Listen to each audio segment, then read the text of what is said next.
శుభమస్తు. శ్రీరామ జయం. ఆపదామపహర్తారం దాతారం సర్వసంపదాం లోకాభిరామం శ్రీరామం భూయో భూయో నమామ్యహం. సీతారాముల కళ్యాణోత్సవం, ఒంటిమిట్ట దివ్యక్షేత్రం. ఇది ఈనాటి ప్రత్యేకం. చైత్రమాసం వసంత ఋతువు, నవమి తిథి, శుక్లపక్షం సీతారామ కళ్యాణోత్సవం భద్రాచలంలో నిర్వహించగా, పౌర్ణమి నాడు ప్రత్యేకంగా ఒంటిమిట్ట దివ్యక్షేత్రంలో సీతారామ కళ్యాణోత్సవాన్ని నిర్వహిస్తారు. సీతారామ కళ్యాణోత్సవం రాత్రివేళనే ఒంటిమిట్ట క్షేత్రంలో ఎందుకు నిర్వహిస్తారు? ఆ ప్రత్యేకత ఏమిటి? అసలు కళ్యాణోత్సవానికి శుభముహూర్తం ఎప్పుడు? సీతారామ కళ్యాణోత్సవానికి ముహూర్తం ఎప్పుడు? శ్రీరామాయణంలో సీతారామ కళ్యాణోత్సవం ఉత్తర ఫల్గుని నక్షత్రంలో ఏర్పడినట్లుగా శతానీకుడు ఏర్పాటు చేసిన ఆ ముహూర్తం అలా అన్నట్లుగా శ్రీరామాయణం మనకు తెలియజేస్తుంది. అహల్య గౌతమ కుమారుడైన శతానీకుడు నిర్వహించిన ఆ వివాహ కళ్యాణోత్సవం పరమాద్భుతం. భద్రాచల క్షేత్రంలో నవమి నాటి కళ్యాణోత్సవం ఆలయ సంప్రదాయాలకు అనుకూలంగా మాత్రమే పరమాద్భుతం. కానీ కళ్యాణోత్సవానికి సంబంధించి ప్రత్యేకంగా కళ్యాణోత్సవం అన్న సందర్భంలో వివాహ ముహూర్తం శుభకరం ఎప్పుడవుతుంది అంటే, రాత్రివేళ ముహూర్తం ఉన్నప్పుడు మాత్రమే విశేషమైన బలాన్ని ముహూర్తం సంతరించుకుంటుంది. ఒంటిమిట్ట క్షేత్రంలో సీతారాముల కళ్యాణోత్సవాన్ని రాత్రివేళ చేయడంలో ఉండే నిజమైన రహస్యం, అంతరార్థం ఇదే. పగటివేళ చేసే ముహూర్తం అభిజిన్ ముహూర్తం, ఆకర్షణీయం.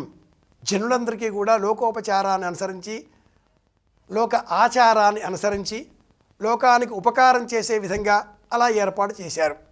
కానీ ధర్మ ప్రమాణంగా, శాస్త్ర ప్రమాణంగా సాక్షాత్తు జాంబవంతుడే నిర్మించిన సీతారాముల వారి కళ్యాణోత్సవాన్ని నిర్వహించేటటువంటి ఘనమైన ఒంటిమిట్ట ఆలయంలో ఆంజనేయుడు లేనటువంటి ఆలయం ఈ ఒంటిమిట్ట రామాలయం. వేల సంవత్సరాలుగా అత్యంత పురాతనమైన ప్రాచీనమైన ఆలయం ఒంటిమిట్ట రామాలయం. భద్రాచల రాముడు 17వ శతాబ్ది, 16వ శతాబ్ది, ఈ మధ్య కాలం. కానీ ఒంటిమిట్ట రామాలయం ఇంకా ప్రాచీనం, ఇంకా ప్రాచీనం. వేల సంవత్సరాల చరిత్ర. తదేవ లగ్నం సుదినం, తదేవ తారాబలం, చంద్రబలం తదేవ విద్యాబలం, దైవబలం తదేవ లక్ష్మీపతే తేంఘ్రయుగం స్మరామి. తారాబలం, చంద్రబలం, ఈ రెండు ముహూర్తానికి బలం ప్రత్యేకం. చంద్రబలం పౌర్ణిమ, చంద్రుడు వచ్చే సమయం సాయంత్రం, సూర్యాస్తమయం 6:30 తర్వాత. తారాబలం నక్షత్ర బలం రాత్రి వేళే ఉంటుంది.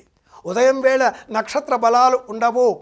అయినా మనం పుణ్య అహవాచనం మంత్రాలు చెప్పాలి కాబట్టి మధ్యాహ్నం వివాహాలు చేసే అభిజిన్ ముహూర్తాలు 11, 12 గంటలు చేసే పెళ్లిళ్ళ సమయాలను చెప్పే మంత్రాలలో ఒక మంత్రం ఉంటుంది. యత్పుణ్యం నక్షత్రం తద్వట్కుర్వ్యూతోపవ్యుషం యదా వై సూర్య ఉదేతి.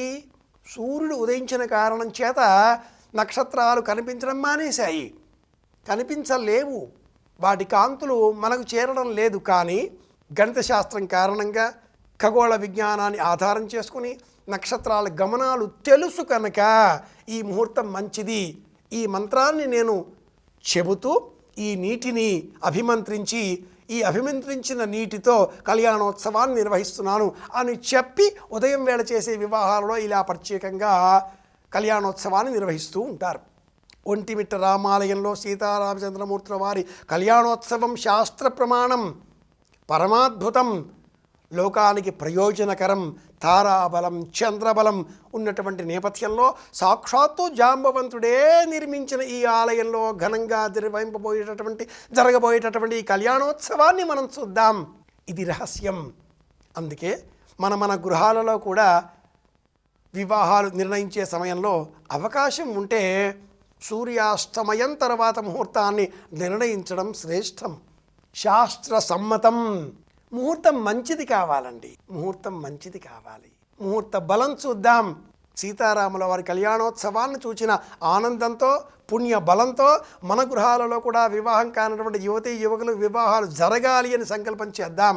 శాస్త్ర ప్రమాణంగా ముహూర్తాన్ని నిర్ణయించుకుందాం. మళ్ళీ కలుసుకుందాం. శ్రీరామ జయం. శుభమస్తు.